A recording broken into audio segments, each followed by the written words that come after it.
Good evening, FGCU. This is Josh Welty from Eagle News, Channel 5 at 5.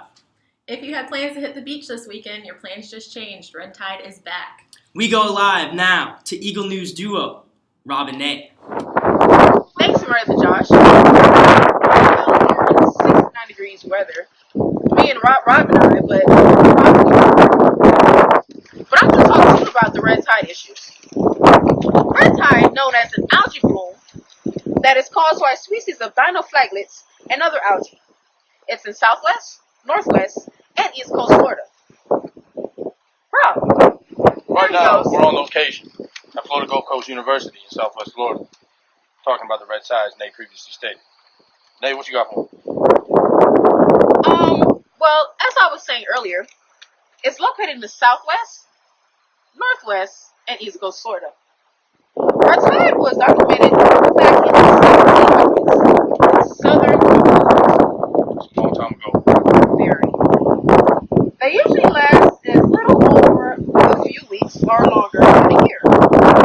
The duration of a bloom depends on physical and biological conditions that influence its growth and persistence, which includes sunlight, nutrients, and other factors. Also, I forgot what's the name of it. I think it's called K-breathing. Ravies. You want to just call it KB? We're going to call it KB. On the same Kobe page. Bryant. I'm kidding. We're going to call it KB. KB produces toxic chemicals that can affect both marine organisms and humans. Also, it produces brevitoxins that can affect the central nervous system of fish and other animals, causing them to die. Wave action can break open KB cells, releasing toxins in the air that cause respiratory irritation. For people with severe respiratory conditions, red tide can cause serious illness. And for some people that decide to go first, I don't think that would be the best thing to do. You may suffer from burning eyes or maybe even skin irritation. My friend Rob here, he'll speak to you about, actually go more in depth about how it affects animals. So as you previously stated, Nate, the marine life is definitely suffering from red tide right now. So what happens is that fish, sea turtles, dolphins, and even manatees can go ahead and suffer from the effects of red tide. So shellfish often go ahead and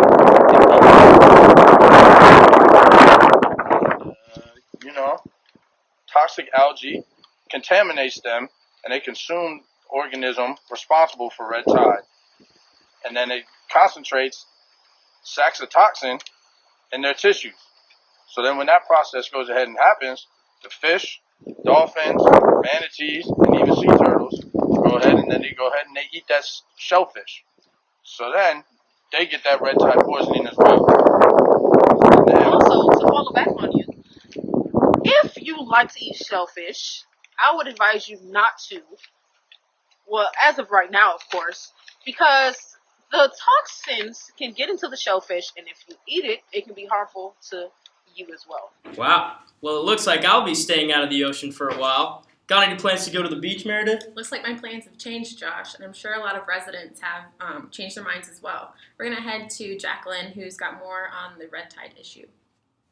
According to the Lee County Red Tide and Algae Bloom Status webpage, Lee County has seen more than 400,000 gallons of blue-green algae, 2,000 tons of material from Lee County beaches, and 48 tons of material from Captiva in a matter of 5 days.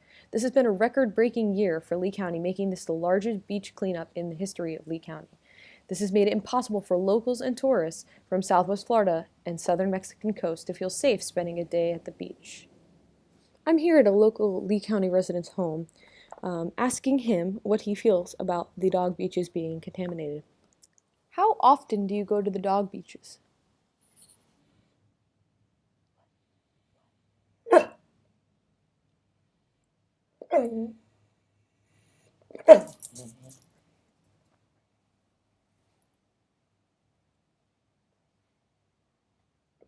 Did this affect you from going to the beach at all?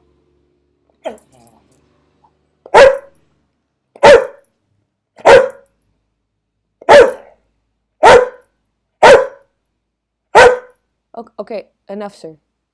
Sir, enough. Okay, we should pan out. Carenia brevis, the dinoflagellate that has been causing this mayhem, was tested to be the cause of some respiratory problems in the residents and animals around the waters. Marine toxin diseases and shellfish poisoning has been increasingly hard on local restaurants and fish consumers. Simple inhalation of the brevitoxins can lead to increasing exposure and respiratory issues. If you own a pet and reside in the Lee County area, here are some ways you can beat the red tide. Bring pets inside if you reside near the beach. The toxins can travel inland at least 1 mile. Avoid the foamy areas at the beach. Research has shown these areas are 10 times more toxic than the water. Do not touch or let your pet eat or play with the dead sea life. And if you do bring your pet to the beach, wash them immediately after. In efforts to remove red tide and clean our area, Lee County has purchased 2 surf rigs for beach cleanup. Dumpsters have been placed at 6 locations noted at the Lee County website for fish disposal. Dead fish and sea life have been disposed of at the Lee County Solid Waste to Energy facility on Buckingham Road. The fish and debris are then taken to the incinerator and burned. They were awarded $3 million in total grant money from the Florida Department of Environmental Protection, and $25 million has already been spent on water quality projects in the last 10 years, making for $12.5 million for future projects. Up to $1 million has been raised from the response and recovery campaigns in Lee County, including but not limited to media tour nationally and internationally, 150 radio deals from the #OneLee campaign, and 20% increased participation in the Island Hopper Music Festival.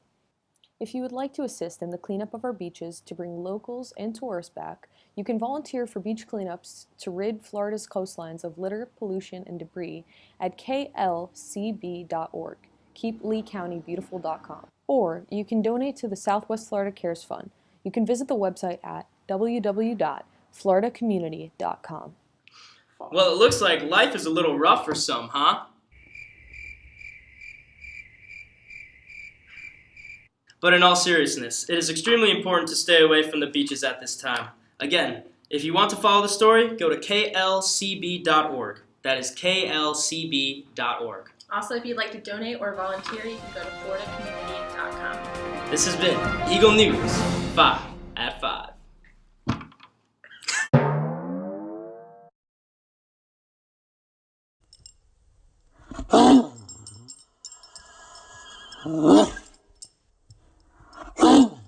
I'll be... Fuck.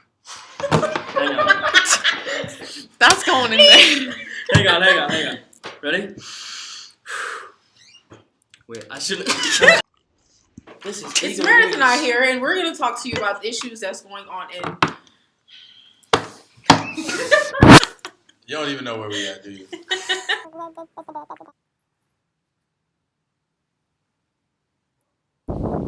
Like Michael Jackson.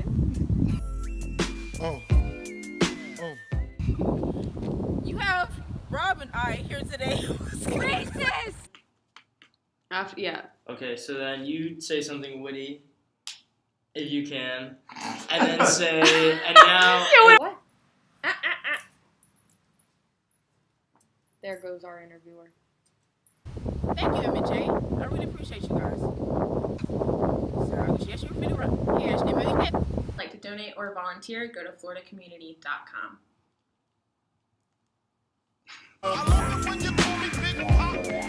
To the honeys getting money, playing fellas like dummies.